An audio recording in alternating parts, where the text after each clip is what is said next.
Today on The Young and the Restless, Chelsea gives Billy advice, Lily passes on an offer, and Nate comes face to face with his half-brother. All products and services featured are independently chosen by editors.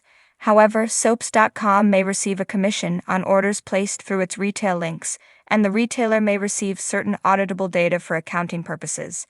At Society, Lily complains to Abby and Devin about Nate missing New Year's with them to stay in LA. Devin thinks it's okay considering he's about to meet a sibling he never knew he had. Talk turns to work, and Lily lets her brother know she's found areas where they can trim the fat. Devin chuckles that he loves having her on board.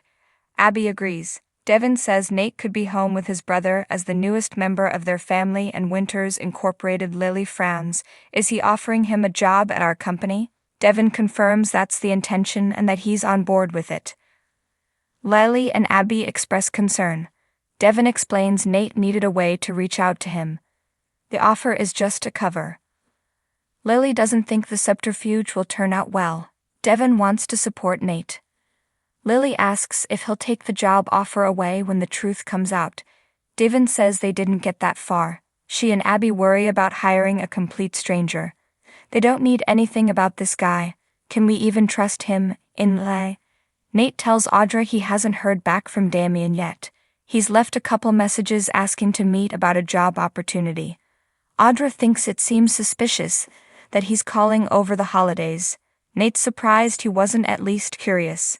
Audra wonders if he's already suspicious. Nate questions if Damian could possibly know who he is. Audra thinks it's possible he knows more about his bloodline than Amy realizes.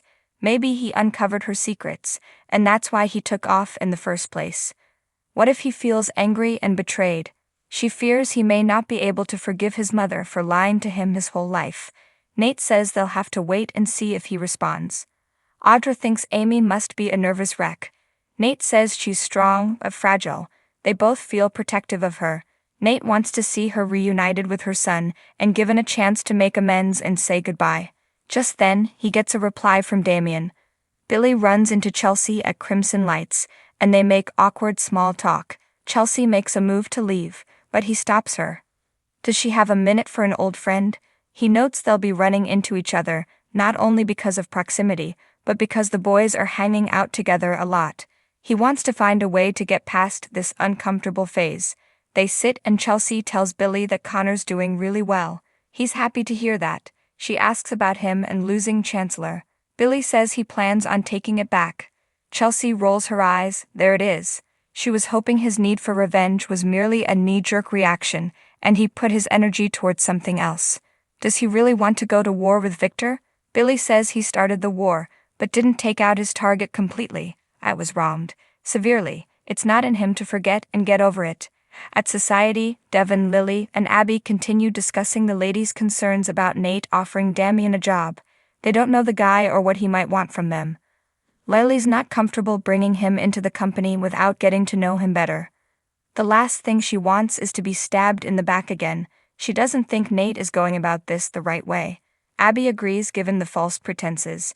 Devin reiterates that Nate just needed a way to start the conversation. He's not stupid, and won't be reckless. He won't bring anyone on board if any of them has a problem with it. They agree to see how it plays out, but Lily continues to ask, what if this thing goes bad? What then? Devin marvels that she's really expecting the worst. They hire people all the time that they don't know. If he turns out to be a good guy, working with your family is a gift. Lily concedes the point. She hopes it all goes well. Who knows, maybe he'll be a great addition to Winters Incorporated. She thinks they should, however, be prepared for Nate to bring bad news. Abby agrees. Nate seems to have dropped all caution. She hopes he hasn't forgotten the risks. Lily can tell his expectations are high. Devin asks, how could they not be? They need to be there for him and support him in case this whole thing comes crashing down. In LA, Nate tells Audra that Damian's willing to meet and talk this morning. He sends him his location and Damian replies, see you soon. Nate marvels that he's about to meet his half-brother. He's eager to unravel the mystery of the Monte Cristo Company and Damian's apartments. Amy shows up and notices they look excited. Nate shows her the message from Damian. She can't believe her son is coming there right now and embraces Nate. They sit, and Nate reminds the excited Amy that Damian thinks he's meeting him about a job. Nate will make him an offer and try to build a rapport so he can tell him the real story. Amy's so nervous. What if this plan blows up in their faces? Nate urges her to focus on the positive things that could come from this. Amy tells Nate his father would be so proud. She fears Damian won't feel the same way, especially when he finds out her involvement and that she's been lying to him his whole life. Audra asks Amy not to feel guilty. She did what she thought was best at the time. Amy was young and was afraid Nathan wouldn't accept Damian. She couldn't risk him growing up feeling unloved. Audra thinks she's a good mother. I wish I had parents as devoted and loving as you and Jackson. Amy needed to hear that. Nate's sure Damian will understand and forgive. Amy prays that's true. She doesn't want to leave the earth knowing he's alone. At Crimson Lights, Chelsea tells Billy she gets his point about being wronged. She knows Victor and Jill weren't the only ones who hurt him. She did too. Billy says that has nothing to do with what he's going through right now. He's let it go. I'm trying to let it go. He's focused on righting the wrong of Chancellor. Chelsea wants to give him advice. He's sure she'll tell him to let it go. Chelsea says her advice will be harder to hear. Billy scoffs sarcastically when Chelsea suggests Jill faced a difficult decision. She thinks his tone is covering up pain. Chelsea urges him to try and look at things from her perspective. Maybe he'll learn something about himself. Billy hopes she's not suggesting he's somehow to blame. Chelsea's not blaming him, but it's clear Jill is. Maybe he can look at it from her side and try to repair the damage. Billy did not get the opportunity to prove what he's capable of before the company was stolen from him. There's no coming back from this. He's not interested in repairing his relationship with his mother. Chelsea's sorry to hear that. Billy thought she'd be sympathetic having seen him put his heart and soul into that company. Chelsea is trying to look out for him. He'll look out to himself. Later, Lily walks into the coffee house and greets Billy. She asks if he's okay, and he wonders why the world assumes he's about to fall apart. Lily thinks he's not good at handling bad news. Billy says he's not the only one who lost out on Chancellor. Lily's handling it.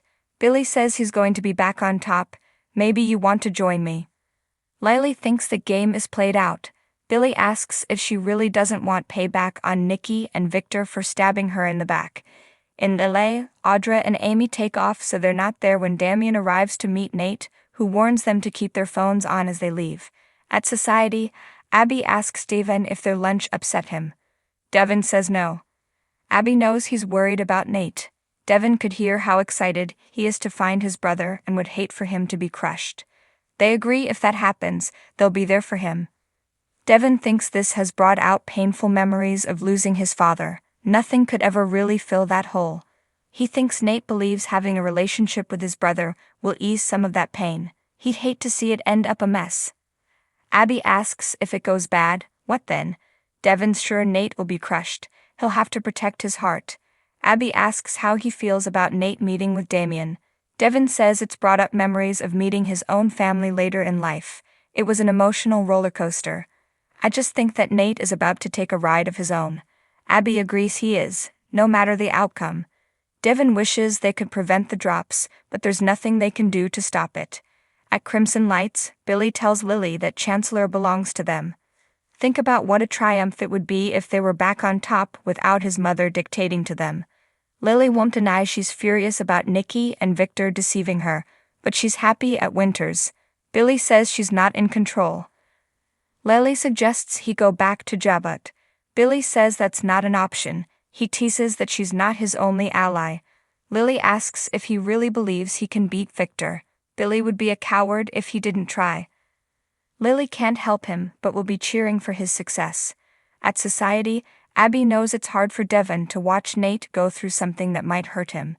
You want to protect them. Devin says all they can do is wait, watch, and pray for the best. Abby muses that you can't always protect the ones you love. Devin worries this could be over before it starts. If Nate got his hopes up for nothing, that might be the most painful outcome of all. In LA, Nate shakes Damian's hand and thanks him for meeting with him. Damian admits he was intrigued by his message. He asks Nate how he got on his radar. Why did you reach out to me? Nate asks if he's suggesting they made a mistake reaching out to him. Damian is confident in his skill set, but he's moved from job to job. hardly poaching.